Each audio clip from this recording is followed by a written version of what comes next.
Authors Over 50, Writing in Life's Sweetest Third. Authors Over 50's weekly podcast celebrates writers and their journeys to publication. Writing after 50 is a whole story on its own, so let's skip to life's sweetest third and talk with authors about their journey from pen to publish. Welcome. I'm Julia Daly, your host, and I invite you to listen to interviews with writers who've achieved their goal of publishing a book just later in life.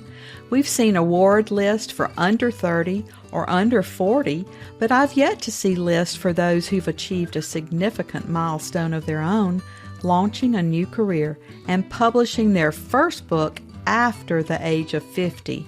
We will hear about these authors' inspirations, struggles, strategies, and the smell of that first book. These writers' journeys inspire me because I'm one of them.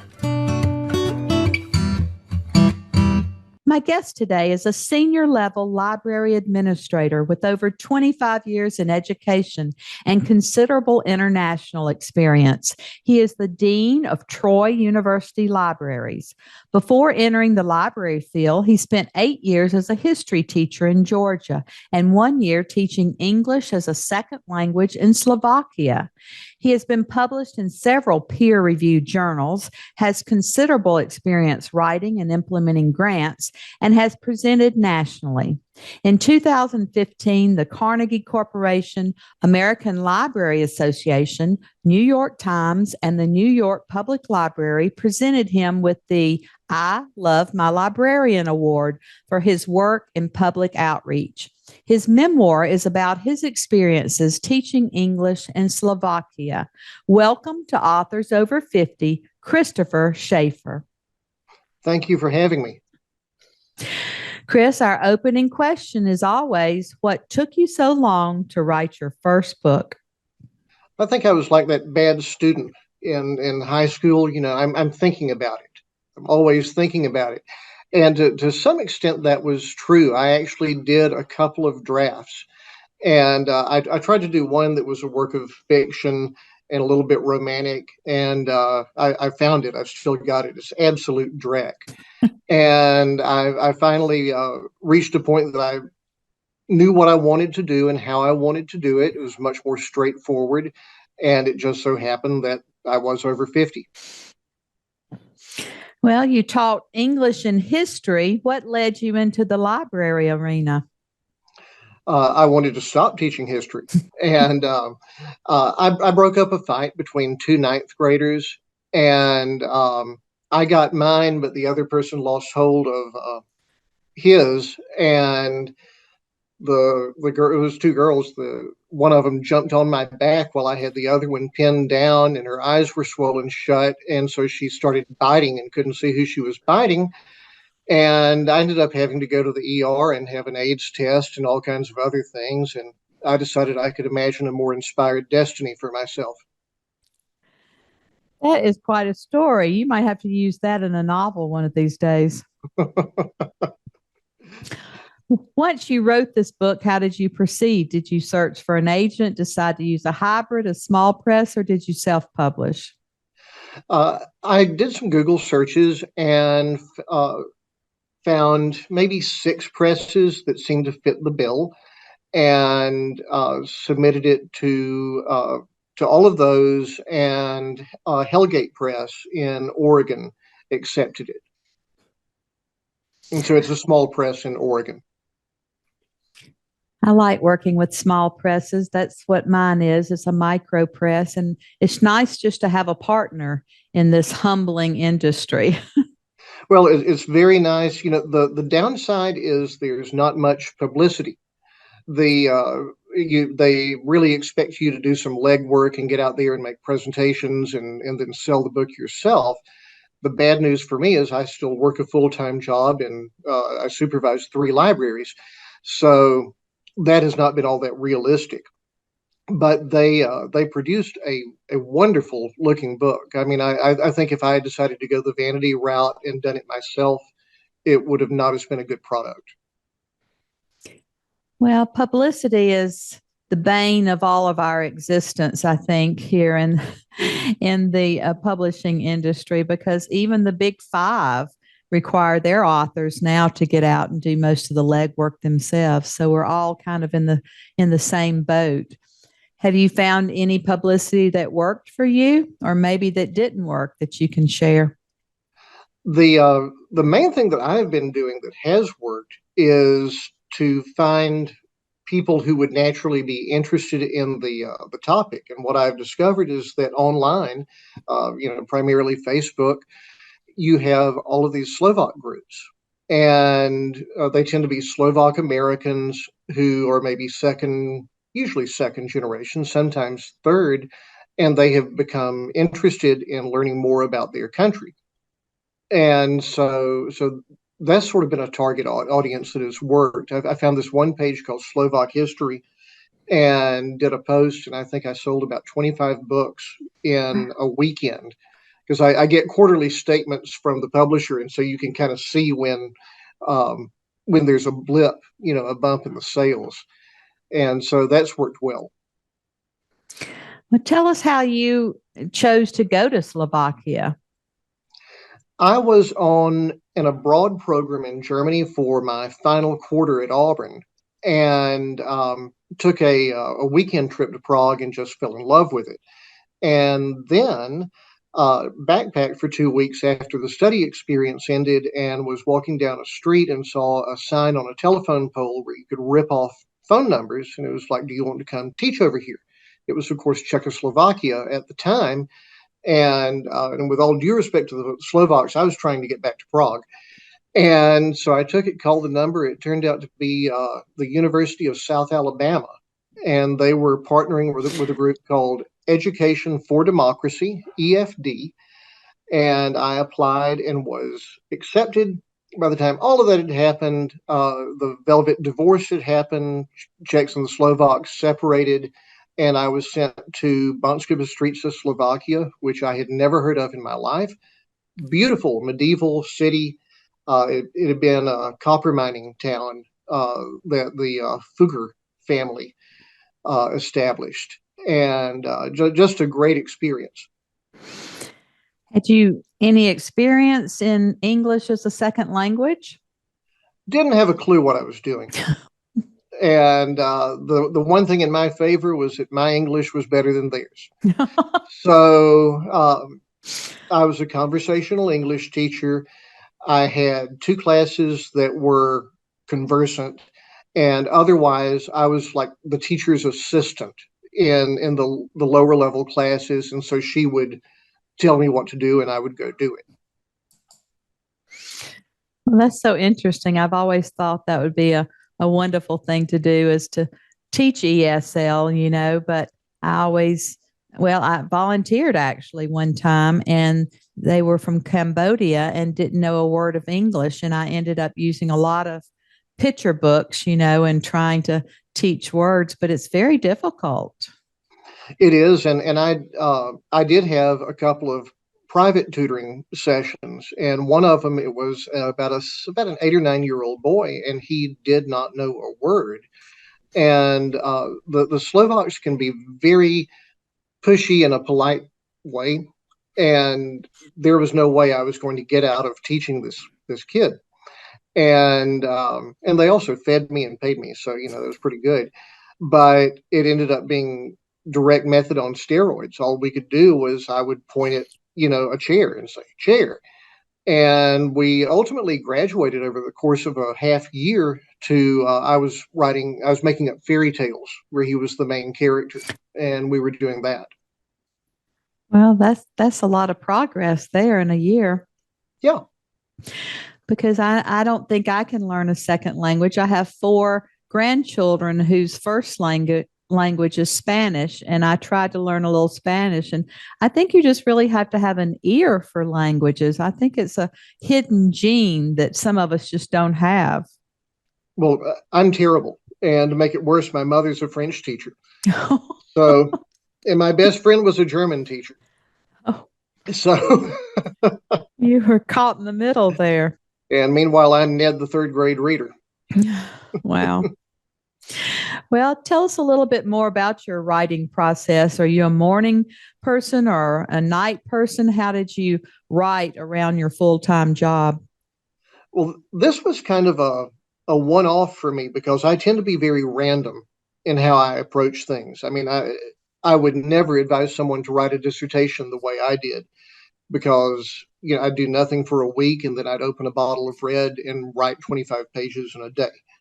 So that's not the best method. With this, my assistant had to have surgery in the fall, and I knew that I was going to be alone in this office suite, and I just decided to see what I could do. And I had journals, I had the photo albums, I had letters from a good friend from that time, and I decided I wanted to try to write 5,000 words a week and see where I got. And so I got to work at 7 every morning, locked myself in the office, and wrote for 2 hours each day. And of course, sometimes something came up or whatever, but then if I didn't get to 5,000 words in a week, I owed myself time on the weekend. And I have a wife who loves to sleep late on the weekends. And so, I'd go into the den and just type on the laptop until I got where I needed to go. But it was actually very methodical, very steady, which is outside my typical personality. Well, I know most universities require their professors to publish, but I think someone in charge of libraries is so great for you to have a book out. Yes, and I have a friend who pointed out the good thing about being a full professor and tenured, which I am, is you can start writing about things you care about. And so, it doesn't necessarily have to be a scholarly effort, of which I've done more than I prefer to think about, but it can be something enjoyable. Well, why don't you tell us a little bit about the passages that you've brought to share today and then read a few paragraphs so we can hear your tone and voice in the book? Okay. As a rule, what I've discovered is that people seem to be the most interested in the food and the food and drink of different countries. And so what I picked out was a chapter on Slovak food, and also you get to see how various Americans reacted to what was available, and it was America is a land of choices, and Slovakia in 1991 was anything other than that. At least in terms of the Americans I met who were teaching in Slovakia, Southerners were in the minority. There was constant talk among the Americans about how horrible the food was in Slovakia. They were particularly bothered by the scarcity and lack of diversity of vegetables. They also did not like that frequently the only way restaurants seemed to prepare meat was by frying it. These were some salad loving people. I had always leaned too much toward meat and potatoes when it came to my culinary yearnings. Plus, frying is not likely to offend anyone from the great state of Alabama. How do these people live past 40? A person asked during one of our weekly gatherings at the Gastrocentrum. I don't know, said another. Everything they eat is fried meat or fried cheese, and the only things they eat with that stuff are potatoes. I know, I replied. Isn't it great? Just for clarity, the Slovaks did have vegetables. However, they tended to only have what was in season and readily available in the stores. Under communism, trade was generally allowed only with like minded nations. If you stop and think about it, almost all of the former Warsaw Pact nations were in cold climates, which is going to lead to a lot of root vegetables. The Slovaks historically were a rural and farming people. The word city does not exist in Slovak. There are only towns, mestos. There are a few big towns like Bratislava, Košice, and Banska Bystrica, but mostly there are villages. The diet we were living on in Slovakia was very much in line with the history and culture of our new settings. Rural farmers rarely came in from the fields hoping their wives had prepared them a good salad. One word a traveler quickly learns when he goes into a Slovak restaurant is vypražani, fried. Besides the fried cheese, vypražani syr, which to me was a wonderful concept, there were also fried mushrooms, vypražani championi. Both of these were frequently considered an entree on a pub menu, and they always came with the optional but strongly encouraged tartarsku sauce, which is apparently Slovakia's primary contribution to world culture in the minds of many of its citizens. Chris, do you know about tartar sauce? A colleague asked while we were waiting on an order of fried mushrooms and drinking a beer. I believe so, I replied. It was invented in the Slovakia, the person said. The only real tartar sauce is here. To this day, I don't completely understand the tartar sauce phenomenon. Really, no matter how you try to explain it, everybody was a little too orgasmic over what was, in my opinion, a rather run of the mill condiment. However, it is again good to take a step back and look at the Slovak mindset. Historically, they had been peasant farmers. A variety of other nations had dominated them over the course of their history. The Slovaks were a good people who had been dealt a lot of bad hands over the past 1,000 years. They did have, though, their tartar sauce. Within this context, the best thing to do is to dunk that mushroom in the tartar sauce and chase it with a healthy swig of Slovak beer. There are far worse fates to have to endure. Chris, that's great. I love your humor in all of that and Thank you. comparing the fried food to the South. As you and I both know, there's just nothing better than that. Well, I mean, there's a reason people eat so much of it, it kills them. Exactly. It tastes good. I love that. And I made schnitzel just this past weekend. Oh, since you live there, you remember and have lots of memories, but did you have to complete any research before you began writing or as you went along? I think I would sometimes get to a point where I wasn't sure about spellings, pronunciations. I wanted to make sure I had the location right, and of course, what a great time to be able to do to have that problem because you just get online and find out. And I have had some Slovaks point out to me that I still spelled some stuff wrong, but I did the best I could. Do you have any other books in you? Well, this was a half year experience in 1993, and after teaching 3 years in a middle school in Georgia, I went back in 1996 to the same town, Banska Bystrica, but to a different school. And so, and of course, as well, just like this one is not just about me teaching in Banska Bystrica, it's about traveling to different countries and things like that. So I've even got a title from Vilnius to Dubrovnik would be the title, but I've written about 2 pages. So the main thing I've been doing right now is just trying to get the word out about this book. But our students are now largely online in the summer, and so I'm going to see if I can make myself get back to work when this term ends. If you follow that committed time that you did before, you'll certainly have another book out. Yes, and I actually have more material than I did for the first one. But I will say this story is the one that's close to my heart and or closest, and I think that's the reason I've had some trouble getting started on the other the new book. It was a good experience and good people, but you're only a virgin once, Yeah. and so this was sort of the eyes wide open experience in Moon over Sasova. So I'm one of the stories I like to tell is in 1993, one of the first trips I took to Poland, I got stuck in a train station overnight in Jelena. And I didn't have much money, so I was just there. And I slept on the floor of a train station, and I thought that was the coolest thing anyone could ever do. 3 years later, same thing happens. I'm jinxed when it comes to Krakow, Poland. Same train station, same situation.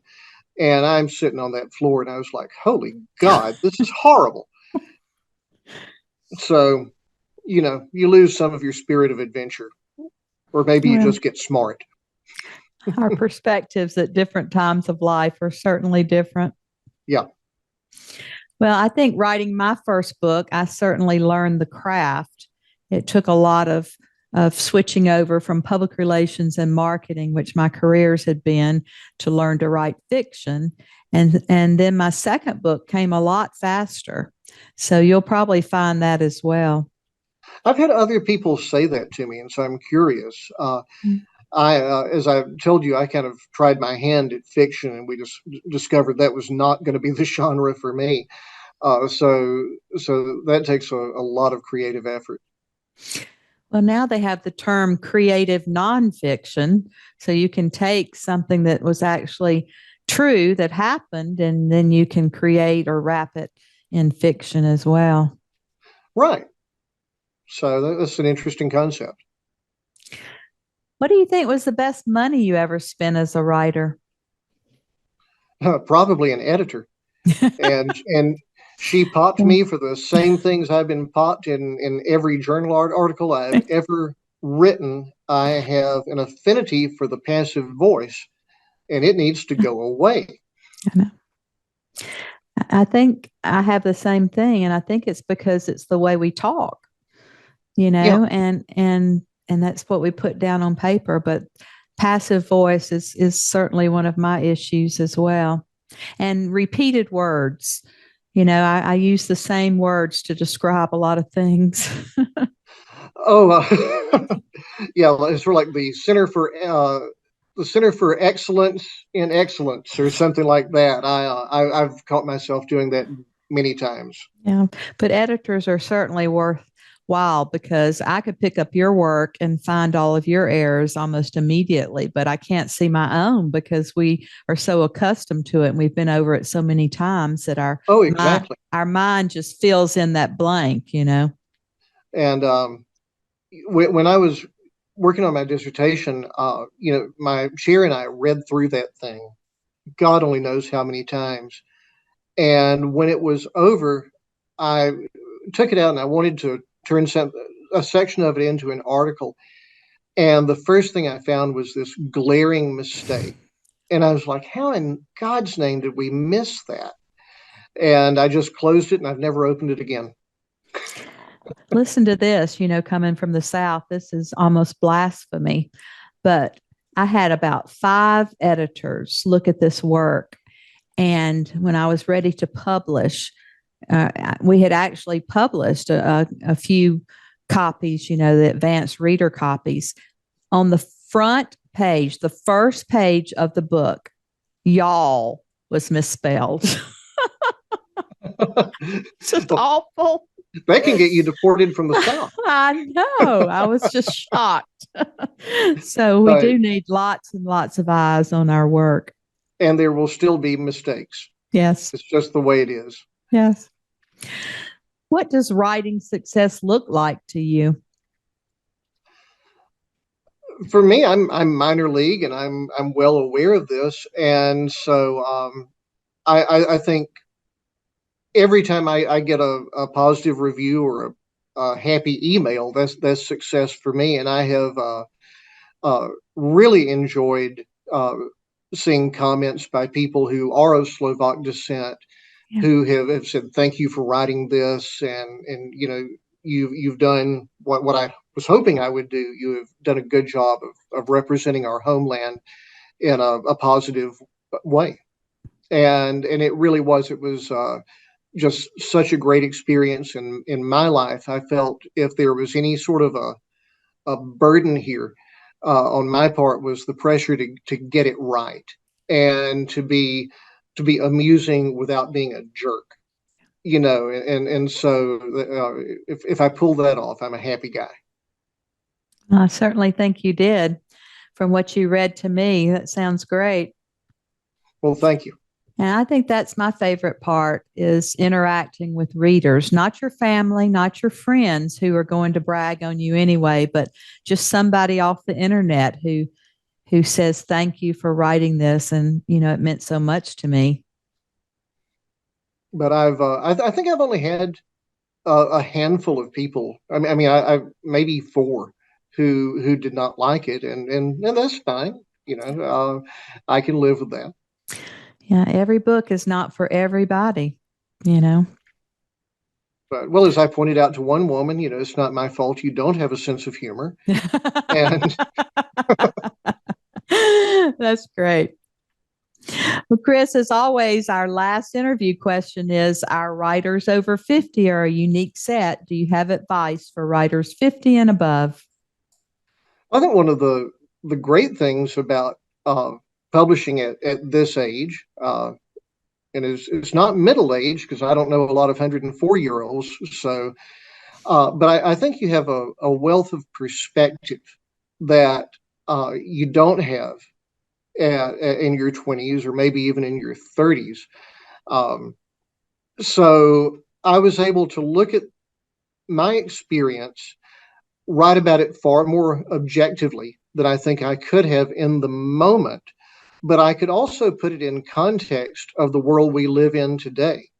And so I'd always felt a bit like a failure for not having done this at an earlier age, but I don't think I could have ever produced the product that I did if I had not waited or been lazy or whatever I was.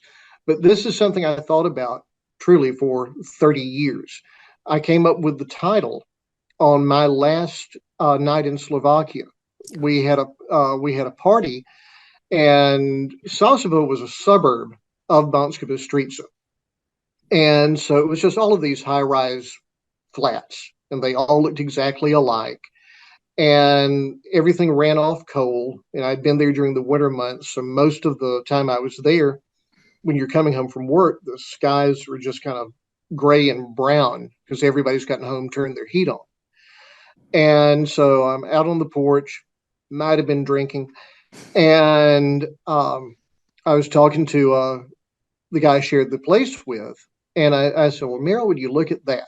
There's a moon over Sasebo. And so that's where the title came from. So it was just so ironic, even though there had been plenty of other things with a moon over in the title, but that's where it came from. Well, I think we're kindred spirits about that, because I thought of this book 40 something years ago and just waited until later in life to write mine as well. But I do think we have hindsight, and more wisdom and perspective. And I'm interviewing people in their 70s, 80s, and 90s who are writing beautiful work. So I think we can do it the rest of our lives. And we're so excited to add you to our group and say you're now one of our authors over 50. Well, thank you so much. And, it's never too late. Thank you for joining us today. Please look for Authors Over 50 every Thursday, when we will have conversations with accomplished debut novelists over the age of 50.